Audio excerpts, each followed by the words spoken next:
we're all ready? When we're all quiet? I am. Chloe Swarbrick. To the Prime Minister, e tautoko ana ia I ngā kōrero me ngā mahi katoa a tōna kāwanatanga. Right Honourable Prime Minister. Thank you, Mr Speaker. Yes, and especially our action to crack down on criminal activity and restore law and order. Kiwis are sick of the large discounts and the short sentences regularly handed down, even in instances of serious offending. And the good news is that this week the Sentencing Reform Bill will return to the House for its third reading. And that bill will cap discounts and bring in tougher consequences for serious and repeat offending. And it doesn't stop there, though, for convicted criminals, because the last few weeks have sadly shown the longer you spend in prison, the more likely it is you'll get visited by a Green MP of a convicted criminal. Do the companies that the Prime Minister is asking to build our schools, roads and hospitals want to make a profit? Well, they may well do, and I would hope they would want to see a return. But what I'm excited about is that there is massive interest from investors who want to build public infrastructure in New Zealand, and the benefits to New Zealanders economically, socially and environmentally are profound. If we can pull forward infrastructure development, get more roads built, more wind farms built, more energy delivered, that's only good for New Zealand. When our country has to pay for the profit of shareholders on top of the cost of building public infrastructure like our schools and hospitals, does that equation ultimately cost New Zealanders more or less? This is a strange line of questioning, and it just speaks to the degrowth agenda of the Green Party. The degrowth agenda of the Green Party. Not only do they want to abandon prisons, but they now don't want to grow the economy. And I'm just, that member, we want investment in this country. It is capital thin. We need to get public infrastructure built. Iwi want to get on and actually get projects built, and private companies and our growth sectors need support too. We're going to find the right funding and financing mechanism that supports the right project. But I make no apologies for wanting to partner with private capital, international or domestic, to get things built for New Zealanders.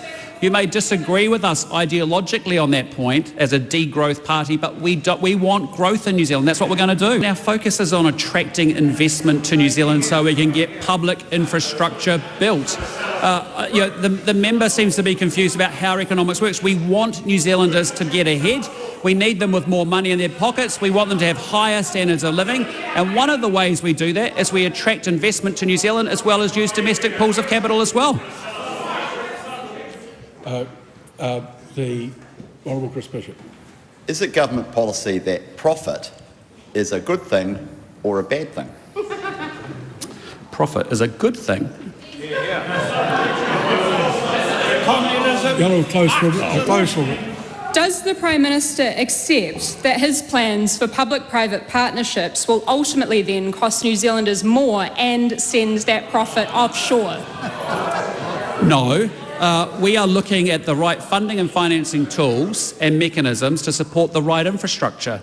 We need to get a lot more infrastructure built in this country. The member may disagree with us, but we are going to grow New Zealand because it's good for New Zealanders. And part of that is getting infrastructure built faster, quicker. And if we can do that in partnership with private capital, we will. The Honourable David Seymour, you all right? I'm sure he's fine, Mr. Speaker. Just a minute, wait on. Questions are heard in silence. I thought there was an issue down here. Has the Prime Minister seen any reports that profit is not a cost that you just add on and charge the customer, but a surplus that remains if you do a very good job of using your resources more efficiently? And could failing to understand that be a reason why someone's one-time business, a little hole-in-the-wall cafe on Mount Eden Road, only lasted a few weeks? No. Does he stand by his statement that, quote, profit is a good thing? Does he mean the $1 million in excess profits a day made by the supermarket duopoly, or the record billions in profits made by banks and the energy sector that a former national government partially privatised, or something else?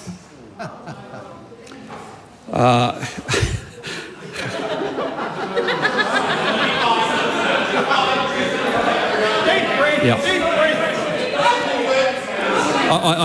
I actually am stumped for words, because the Green Party is a degrowth party, and the thought, I think, in that question of Chloe Swarbrick ever being a finance minister in a Labour Greens government, future government, is Prime Minister. Not great.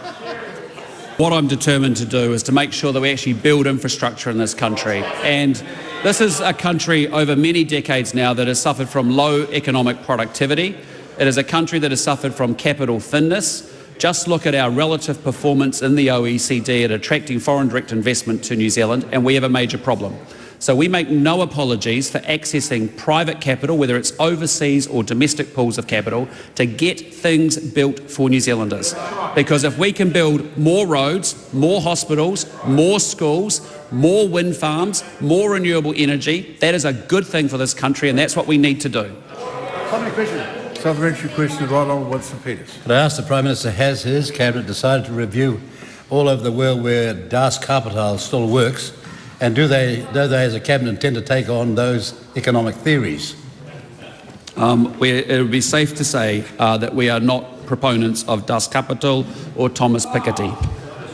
How much private profit is he comfortable asking New Zealanders to fork out for his public-private partnerships because he refuses to fairly tax the wealthiest New Zealanders in this country, who currently pay an effective tax rate half of our nurses, our teachers and our firefighters? I am determined to get things built in this country. If you ask the question, what do we need to do to improve economic productivity and to lift the standard of living for all New Zealanders, there are 5 things. We have to have a world-class education system.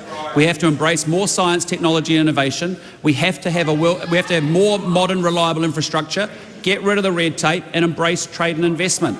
Those are the 5 things that are proven consistently to lift economic productivity and the standard of living for all Kiwis. That's what we're doing. This is a government spending a huge amount of money on capital investment. We are pummeling more money into health. We are putting more money into education. We are opening up and spending more money on core infrastructure. But it's an and. And we want to access capital so that we can actually get things built faster and quicker, rather than just relying on our own balance sheet at this time, in a country that is already capital thin. The Honourable Shane Jones. Prime Minister, is the Prime Minister aware that his government inherited a green fund? The green fund hoped to find fellow investors who hoped to make a profit from clean green energy. And since the disappearance of James Shaw, what has changed about that group over there? No, that's not.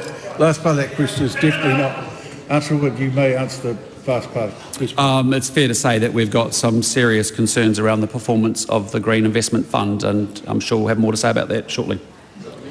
The Honourable Paul Goldsmith. To the Prime Minister, what's his message to the tens of thousands of New Zealanders who own their own small businesses or are self-employed and get out every day to deliver good quality services to their customers and hope at the end of the day to make a profit in order to feed their family today in this House?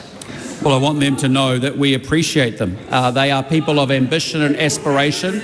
They take a risk. They use their own capital to go off and build a business, to employ thousands of people. That is a good thing. We want to reward that behaviour. We want to encourage it. We want to see a lot more of it, more entrepreneurship, more innovation, more investment. Does the Prime Minister accept that a fixation on profit at all costs leads to a rising cost of living for New Zealanders, as found in analysis through the COVID period, that rising profits contributed to more than half of domestic inflationary pressure? Well, the member seems to have a challenge or a problem with organisations making a profit. My point is that is a good thing. They are investing, they're taking risk, they're investing capital in order to drive growth, and we support that. We want to tap into as much investment from overseas, domestically, in order to get more roads built, to do more mining, to do more housing, to do more schools, so that we can actually get the economy growing with great infrastructure. The reality is that corporates and businesses, people out there, 97% of our businesses in New Zealand are small businesses. They're people who take a risk, they invest their capital, they build a business, they employ people, they grow an economy, they create opportunity and choices for families. They should be celebrated, and it's right that they make a return. Supplementary. The right on Winston Peters. Could the Prime Minister please explain that if a business does not make a profit, it goes broke, and the employer and the employee, the staff and everybody loses their work? That is exactly right. That's how it works. If you don't make money, as we saw, because of a short-sighted energy policy that led to mills laying off workers because they couldn't be profitable, they couldn't make a return to cover the investments that they've got in their capital and their assets, that's exactly what happens. If you care about low and middle income working New Zealanders, you run and manage the economy as a fiscal conservative. That's what we're doing on this government. Supplementary. The close book. Can the Prime Minister see, understand and articulate a difference between excessive corporate profiteering and the profits of the likes of small New Zealand-owned businesses? Changing your tune now. You like your one. The Hang member... on, wait on, sorry. Once you've asked the question, let someone answer it. The Right Honourable Prime Minister. Could you repeat the question? Sorry, could you repeat the question? I want this on the record. When the House is To the Prime Minister, can the Prime Minister understand and articulate for the public of this country the difference between excessive corporate profiteering and the likes of profits from small New Zealand-owned businesses? I understand business and commerce well, and I just say to that member that businesses making profits is a good thing. Where there are market failures, where there is excessive profits, why we have a Commerce Commission, some guidelines, some rules around all of that, that's what that continues under this government. But I just reject the member's degrowth mindset from her party.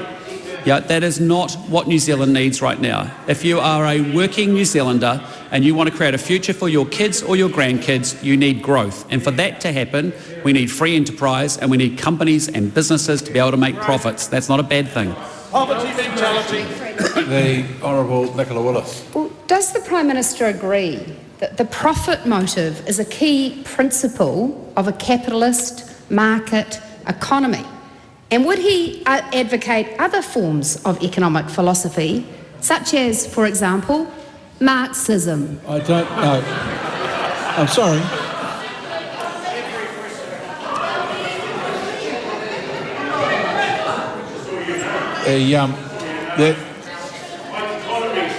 That was asking the Prime Minister. Was asking the Prime Minister to answer a question for which he has no responsibility. He may have an opinion, but not as a Prime Minister. Those sort of questions are going to be dealt with very severely from this point. Supplementary question. Right Honourable Winston Peters. Does the Prime Minister or any member of his cabinet intend to take the views of someone who started a small business which went bust in about 5 weeks and then come to this Parliament and start preaching to the rest of us? I doubt he has any particular responsibility for that. The Honourable Shane Jones. Supplementary question.